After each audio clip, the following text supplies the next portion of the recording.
ഒന്നാമതായി അല്ലാഹുവിന്റെ ഹബീബ് പറയുന്നു, സുബഹിക്ക് നേരത്തെ എഴുന്നേറ്റ് വുളൂ എടുത്തിട്ട് ബാങ്ക് വിളിക്കുന്നതിന് മുന്നേ അതാ വീട്ടിൽ നിന്ന് എല്ലാ ക്ഷീണവും മറന്ന് അതാ ഭാര്യയോട് സലാം പറഞ്ഞിട്ട് പള്ളിയുടെ മുസല്ലയിൽ പോയി ഇരിക്കുന്ന ചെറുപ്പക്കാരാ, അതാ വീട്ടിന്റെ അകത്തളത്തിന്റെ മുസല്ലയിൽ ഇരുന്ന് അതാ നിസ്കാര കുപ്പായമിട്ടിരുന്ന് അതാ ബാങ്ക് വിളിക്കുന്നതിന് മുന്നേ സുബഹിക്ക് നേരത്തെ എഴുന്നേറ്റ് അതാ മുസല്ലയിൽ ഇരിക്കുന്ന ചെറുപ്പക്കാരെ, ഉമ്മമാരെ, അല്ലാഹു നിങ്ങൾക്ക് ഒരിക്കലോ ദാരിദ്ര്യം തരുകയില്ല.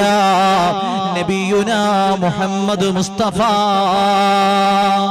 സല്ലല്ലാഹു അലൈഹി വസല്ലം തങ്ങൾ പറയുകയാണ്, ഇൻഷാ അല്ലാഹ് ഇത്രയും ചെയ്തൂടെ? ഇത്രയും ചെയ്യാൻ പറ്റുമോ? ഇൻഷാ അല്ലാഹ്. അല്ലാഹു ബറക്കത്ത് നൽകട്ടെ.